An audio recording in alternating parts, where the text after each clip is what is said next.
लोकसभेच्या निवडणुकीसाठी महायुती आणि महाविकास आघाडी जोरदार कामाला लागली। 4.5 महिन्यातच लोकसभेच्या निवडणुका आहेत। त्याआधी सी वोटरनं एक सर्वे केलाय।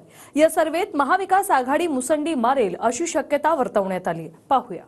47,412 लोकांशी मी बोललो। 45+ जागात भाजप आणि महायुती जिंकेल हा माझा दावा आहे। आम्ही किमान 40 जागांवरती निवडणुका जिंकू लोकसभेच्या, असा आम्हाला आत्मविश्वास आहे। भारतीय जनता पक्ष हा हवेतला पक्ष आहे, तो जमिनीवरचा पक्ष नाहीये। भाजपचा दावा 45+ आणि महाविकास आघाडीचा दावा आहे की लोकसभेत किमान 40 जागा जिंकणार। त्याच वेळी सी वोटरचा एक सर्वे आलाय। 4.5 महिन्यांनी लोकसभेच्या निवडणुका आहेत। त्याआधी मतदारांचा मूड सी वोटरच्या सर्वेतून तपासण्यात आलाय। सी वोटरच्या सर्वेनुसार महाराष्ट्रात महायुतीवर महाविकास आघाडी भारी पडेल। महाराष्ट्रात लोकसभेच्या एकूण 48 जागा आहेत। त्यापैकी महायुतीला 19 ते 21 जागांचा अंदाज आहे।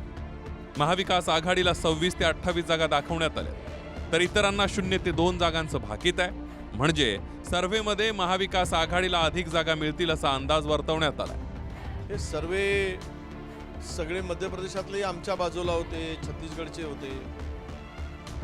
जर थोडी बेईमानी झाली नाही तर या सर्वेप्रमाणे निकाली महाविकास आघाडी, कारण दुसऱ्यांचे पक्ष फोडून, दुसऱ्याचं घर उजाडून स्वतःचं घर तुम्ही सावरताय किंवा घर सजवताय, तर हे लोकांना कधी आवडणार नाही आणि त्याचा परिणाम महायुतीला, भाजपला भोगावं लागेल। ते मी प्रत्येक सर्वेचा सन्मान करतो, पण ए वोटर असो, बी वोटर असो, सी वोटर असो, डी वोटर असो, ई वोटर असो का झेड वोटर असो, हे लक्षात ठेवा, फक्त मोदीजींची हवा आहे।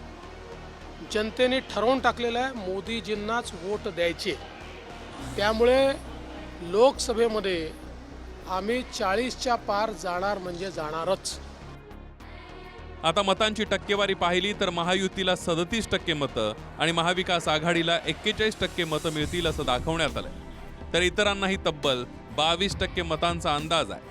पण असं असलं तरी महायुती आणि महाविकास आघाडीचे नेते 40च्या वरच्या जागांचा दावा करतायत।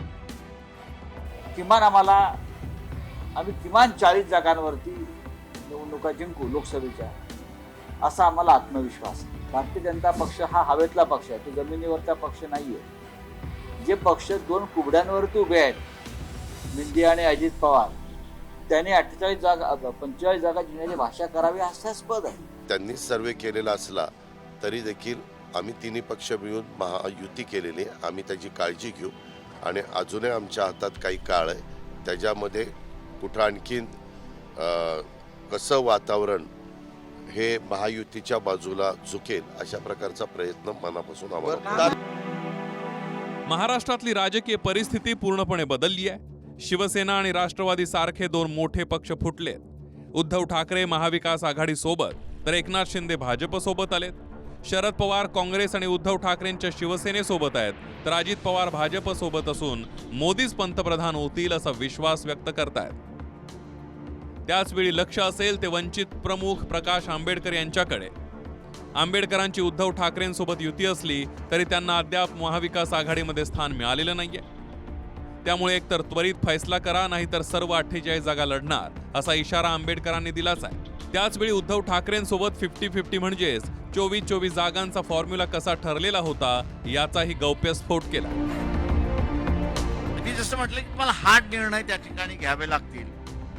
उद्या हे एकत्र येणार नसेल तर आम्हाला असणाऱ्या सगळ्यांना 48 जागा आम्ही लढवल्या आणि त्याही ताकदीने लढवल्या पाहिजेत। उद्या काय होईल त्याचं असणारं सोडून द्या। सेनेचं काँग्रेस बरोबर, सेनेचं NCP बरोबर किंवा NCP काँग्रेस बरोबर किंवा काँग्रेस NCP बरोबर असं झालं नाही, तर मग आमच्यामधला असणारा 50-50% लढण्याचा निर्णय झाला।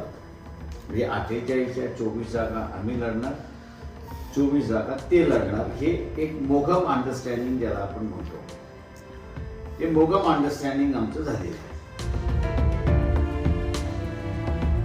महाविकास आघाडीसाठी प्रकाश आंबेडकर महत्त्वाचा फॅक्टर आहेच, त्यामुळे त्यांना सोबत घेण्याचे प्रयत्न होतीलच अर्थात जागा वाटपावरून त्यांचं समाधान होणं आवश्यक आहे. Bureau report, TV9 Marathi.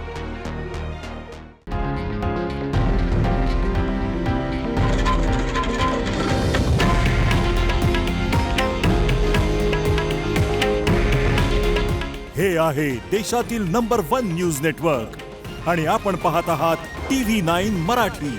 काळजी तुमची, हित महाराष्ट्राचं.